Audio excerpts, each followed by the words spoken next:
Scientists have discovered that asteroid impacts on the Moon millions of years ago coincided precisely with some of the largest meteorite impacts on Earth, including the KT boundary event impactor, which wiped out all the non-avian dinosaurs 66 million years ago.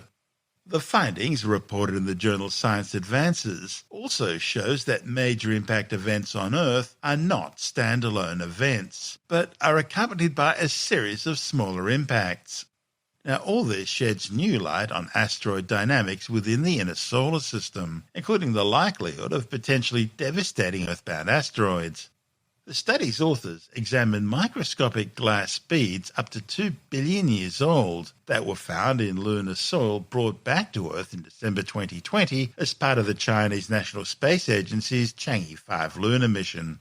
The heat and pressure of meteorite impacts created the glass beads, and so their age and distribution should mimic the impacts, revealing a timeline of bombardment. The study's lead author, Professor Alexander Nemchin from Curtin University, says the findings imply that the timing and frequency of asteroid impacts on the Moon may well have been mirrored here on Earth, telling scientists more about the history of evolution on this planet. The authors combined a wide range of microscopic analytical techniques, numerical modelling, and geological surveys to determine how these microscopic glass beads from the Moon were formed and when. They found that some of the age groups for the lunar glass beads just happened to coincide precisely with the ages of some of the largest terrestrial impact craters on Earth, and that included the Chicxulub impact crater, responsible for the Cretaceous-Tertiary boundary mass extinction event, which, as we said earlier in the show, wiped out 75% of all life on this planet. The study also found that large impact events on Earth, such as Chicxulub, could also be accompanied by lots of smaller impacts as well. Now, if this is correct, it suggests that the age and frequency distribution of impacts on the Moon might provide valuable information about impacts on the Earth and inner solar system. And further comparative studies could well give greater insight into the geological history of the Moon. Nemchin says the next step is to compare the data gleaned from these Chang'e 5 samples with other lunar soils and crater ages in order to be able to uncover other significant moon-wide impact events, which might in turn reveal new evidence about what impacts may have affected life on Earth. We know that these glass beads, they are quite common in all lunar soils, so we specifically search for them. And we also know that we can determine their ages, and that some of them at least are related to impact. And they formed by impacts when something hit.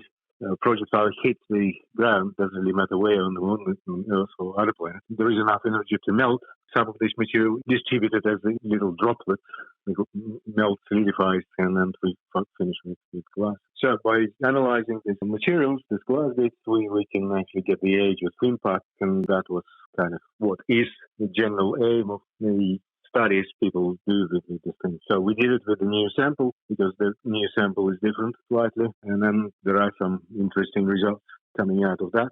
We see that there is a periodicity in impact on the Moon, and we also see that this periodicity seems to be correlated with other impacts that we know about on not necessarily on the Moon, but in other places in solar system. So that's kind of very quick description of what we've got from the beginning to the end. So you were able to date these little glass beads. What was that, uranium to lead dating was used? Yeah, in our case, we used uranium to lead, but some other people use potassium to argon, decay, and also determine ages successfully. So there were different methods confirming the same thing, which is good. In a way, yes. Well, we're not necessarily at that stage for some reason. We somehow never tried using both methods in the same sample. But yes, that is one of these things. We're a little bit slow, but we're getting there. At some point, we definitely will try to apply both techniques to the same set of samples. And when you looked at the ages, in some instances, they coincided with known dates for impacts on Earth, including Chicxulub. Yeah, that's right. So we're familiar with certain things. There is another interesting group of ages. There are some fragments of meteorites found in Sweden and in specific layers in sedimentary rocks. And we also kind of know the age of this group. And then so we're recording similar ages in our population of galaxies from the moon.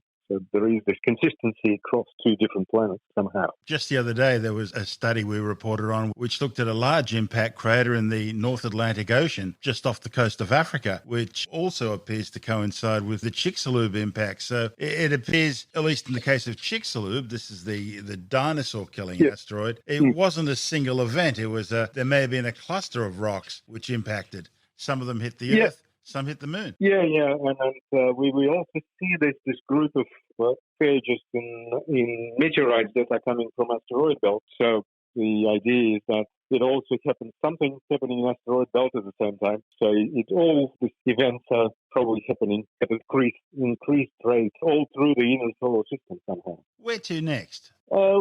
Yes, okay, well, this is kind of first confirmation. It's not like we found this thing for the first time. People have been suspecting that something like that is going to be probably happening in the inner solar system. We got the confirmation, and we're now more confident that there is this periodicity, and you're right, probably it's not, we're not talking about individual impacts, but groups of impacts or rocks flying at certain periods of time.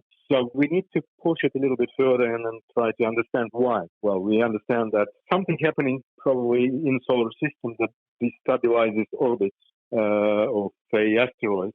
Normally they kind of fly in predictable way, but something periodically happens, and that destabilizes the orbit, and they start smashing into planets, each other, and so on. But we don't really know the reason, so we need to understand the reason. For that, we need to look further and probably confirm it in yet other samples and see if there is the actual period. Is that regular period? Are we seeing this increases every, say, 10 million years or 20 or 30? Or is it all random? There are several of them during the history, but there is no regular space kind of between regular time, let's put it that way, between them. And that would probably help us to determine what is the reason. There are some interesting theories for that, aren't there? There's the solar system moving up and down through the galactic disk idea. There's the idea of a as yet unknown large body in the outer solar system that we haven't found yet that's kicking comets and asteroids towards the inner solar system. So some pretty interesting ideas out there. Yeah, of course. But there's multiple things. And then, of course, for example, knowing if there is a time difference between the increases, say you mentioned this up and down movement of solar system and galaxy, this is happening sort of with a period of about 30 million years. If we can link peaks in asteroids and then see that they are 30 million years, then we've got kind of further confirmation that maybe this changes.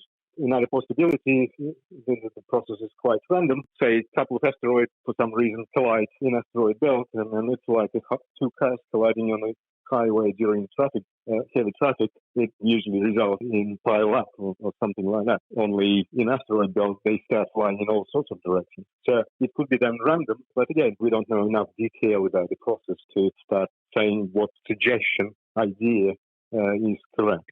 Or maybe there is something else we don't even know about yet. That's what makes it exciting, isn't it? Yeah. So we certainly got plenty of things to worry about and think about. A lot of people ask, does it mean anything in terms of our own survival, and does it pose a threat to us? But again, we're talking about periodicity, probably counting in millions of years. So in that respect, if we've got the regular process responsible for that, then we probably can sleep happily and not to worry too much about crazy asteroids coming our way tomorrow and then killing all of us. Something probably going to happen, but not in the lifetime of many generations. We'll need a few more DART missions to hone our skills in that regard. Yeah. I think we should be able to prepare ourselves, but we've still got plenty of time to do that. That's Professor Alexander Nemchin from Curtin University. And this is SpaceTime.